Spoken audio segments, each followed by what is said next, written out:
Il s'agit d'une affaire criminelle qui s'est produite dans les rues d'Oakland, en Californie, aux États-Unis, le 21 août 2022. En quelques secondes, 3 coups de feu ont retenti, brisant la tranquillité du quartier résidentiel. Une femme de 60 ans, qui aurait dû entrer joyeusement dans le salon de l'autre côté de la rue, gisait maintenant impuissante dans une mare de sang.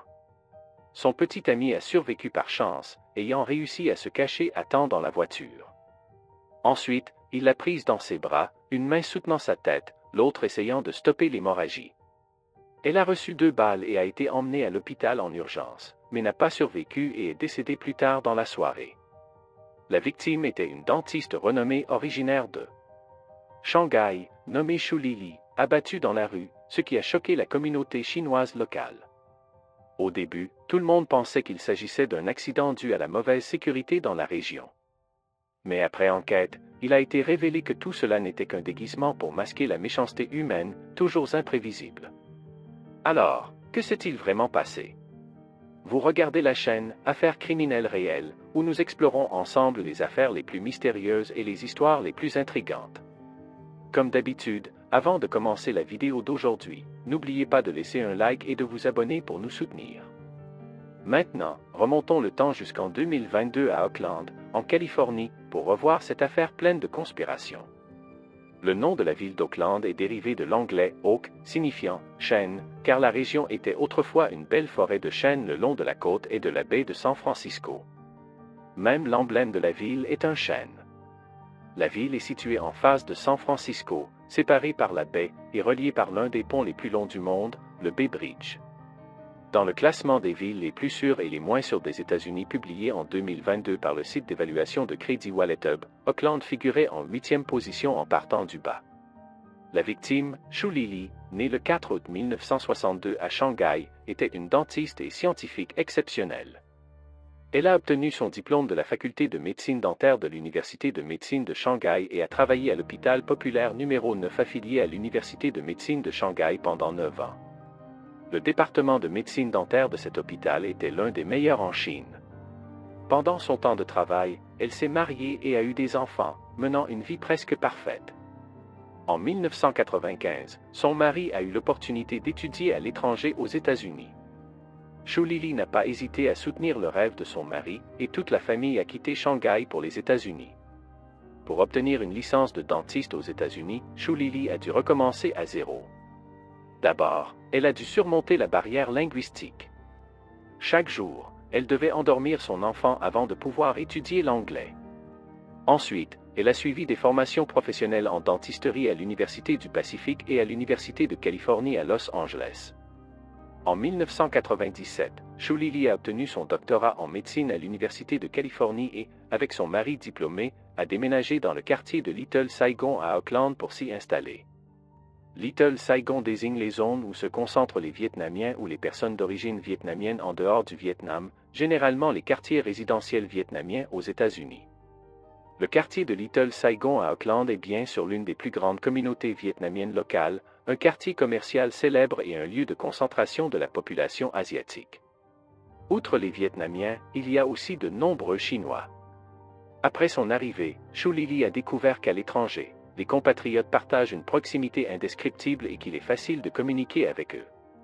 Son caractère ouvert a rapidement permis à Shu Lili de se familiariser avec ses voisins. Cela lui a donné une idée d'affaires, et elle a décidé de ne pas travailler à l'hôpital, mais d'ouvrir un cabinet dentaire dans le quartier. Cependant, cette idée a été rejetée par son mari, qui pensait qu'un emploi stable dans le système public était plus fiable. Malgré cela, Shu Lili a persévéré et a ouvert son petit cabinet, se consacrant entièrement à son travail.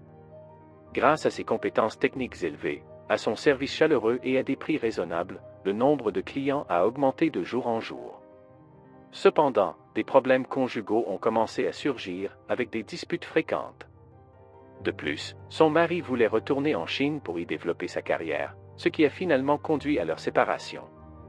Shu Lili a emmené son fils et a continué à gérer son petit cabinet. Elle était également très impliquée dans des œuvres caritatives, offrant des traitements économiques à ses clients et soignant gratuitement les pasteurs et les personnes âgées pauvres. Ses actions ont été hautement appréciées par son entourage et Shu Lili est devenue une dentiste aimée de la communauté. Aujourd'hui, son cabinet fonctionne depuis plus de 20 ans, avec des familles entières, parfois sur 3 générations, comme clients. Son entreprise prospérait et elle vivait dans une grande maison valant 14 millions de dollars, avec une succursale à Castro Valley, en banlieue d'Oakland. Un journaliste du Global Times a contacté une amie de longue date de Shu Lili, qui est vice-présidente d'une université de médecine aux États-Unis. Elle a déclaré: « Nous dînions souvent ensemble, faisions du shopping et discutions d'investissement. Les affaires de Lili allaient très bien, avec un revenu annuel d'environ 800 000 dollars. Alors que sa carrière était stable, l'amour de Shu Lili a connu un deuxième printemps. Un homme qui avait fondé une entreprise financière est entré dans sa vie. Devenue riche, Shu Lili a commencé à envisager la gestion de ses finances, mais manquant d'expérience, elle a demandé des conseils autour d'elle. C'est alors qu'un client enthousiaste lui a présenté son fils, un conseiller financier nommé Nelson Peter Chia. Cet homme, de 13 ans son aîné, était d'origine chinoise, élégant, doué en musique, aimant chanter et jouer au tennis. Il possédait des voitures de luxe et dirigeait une société d'investissement. Sa situation familiale était similaire à celle de Shu Lili, divorcé et père de 3 enfants. Ils se sont rapidement rapprochés et ont vécu ensemble pendant plus de 10 ans sans se marier. Influencée par Nelson, Shu Lili a changé de style, devenant plus ouverte, et a commencé à apprendre le piano et la danse. Le 4 août 2022, Shu Lili a fêté son 60e anniversaire. Nelson et ses amis lui ont organisé une fête d'anniversaire unique, sans extravagance, avec seulement quelques amis proches. Ils ont ri et discuté joyeusement, et Shu Lili a même interprété une danse de ballet sur scène, étonnant tout le monde par sa grâce malgré son âge. Qui aurait pu imaginer que 2 semaines plus tard, 3 coups de feu mettraient fin à sa vie? Les clients de longue date de Shu Lili ne pouvaient cacher leur tristesse et ont pleuré après l'incident. Lorsque Nelson a répondu aux questions des journalistes, il a plusieurs fois été submergé par l'émotion, incapable de prononcer une phrase complète. Chaque fois qu'il se souvenait des secondes où l'incident s'était produit, il ne pouvait retenir ses larmes, pleurant jusqu'à perdre sa voix. Ses proches et amis ont dû le réconforter en lui tapotant le dos. « J'ai entendu 2 ou 3 coups de feu. Tout s'est passé si vite et si soudainement, a-t-il dit. » Selon les journalistes qui l'ont interviewé à l'époque, Nelson et les amis de Shu Lili ne pensaient pas qu'il s'agissait d'une tentative de vol raté, comme l'avait suggéré la police, mais plutôt d'un acte de haine ciblant les Asiatiques. Pourquoi pensait-il cela? Il y a 3 raisons. Premièrement, les données de l'organisation Stop API 8 montrent qu'entre le 19 mars 2020 et le 13 mars 2022, environ 11 500 incidents de haine contre les Asiatiques ont été signalés aux États-Unis, et ce nombre continue d'augmenter. Deuxièmement, sur les lieux du crime, le sac à main de Shu Lili n'a pas été volé. Bien que cela ressemble à un vol, l'absence de perte de biens rend la situation difficile à comprendre. Troisièmement, un incident similaire s'était produit dans le quartier 1 mois auparavant, où le téléphone portable et le portefeuille de la victime n'avaient pas non plus été volés. Le 24 août, le consulat général de Chine à San Francisco a publié une déclaration condamnant les actes de violence et de haine à Oakland, tout en rappelant aux citoyens chinois de la région de renforcer leur vigilance et leur sécurité. Le quartier de Little Saigon est une zone à faible sécurité. Le lendemain de l'assassinat de Shu Lili, les habitants ont explosé de colère, se rassemblant spontanément devant l'hôtel de ville d'Oakland pour exiger des explications du gouvernement. Ils ont pris le micro un par un pour exprimer leur colère et leur déception. J'en ai assez entendu sur les attaques contre les Américains d'origine chinoise. Je demande à la communauté et au chef de la police, quand cela va-t-il s'arrêter? Il semble qu'il n'y ait aucun changement, a déclaré un résident. Selon le Times, de juillet 2021 à juillet 2022, dans le quartier densément peuplé de Little Saigon, les vols ont augmenté de 10%, les fusillades de 33% et les agressions graves de 50%. Ces 2 derniers mois, les incidents se sont encore concentrés. Le mois dernier, un chauffeur de taxi d'origine chinoise a été abattu sur place, dans des circonstances similaires à celles de Shu Lili. Plus étrange encore, l'incident s'est également produit un dimanche. Remontons le temps au matin du 17 juillet, vers 11 heures.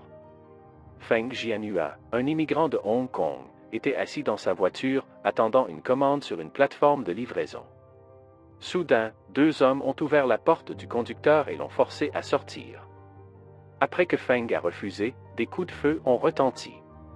Tout le processus n'a duré que 5 secondes. Feng Jianhua est décédé sur place. À l'époque, Feng Jianhua, âgé de 52 ans, avait des parents âgés et un jeune enfant. Il vivait aux États-Unis depuis 8 ans, travaillant seul dans 2 emplois, la livraison et la conduite. Il travaillait 17 à 18 heures par jour sans repos. Son objectif était simple, gagner de l'argent pour s'occuper de ses parents et épouser sa petite amie, qu'il aimait depuis 5 ans. Sa petite amie, également originaire de Hong Kong, était divorcée et avait un enfant, mais cela n'a pas empêché leur relation. Feng vivait très modestement, ne dépensant pas pour lui-même, mais était très généreux avec ses amis. 2 jours plus tard, Judy, la petite amie de Feng Jianhua, a accepté une interview. Lors de l'entretien, Judy a déclaré qu'elle considérait Feng comme un membre de sa famille. Feng était gentil et traita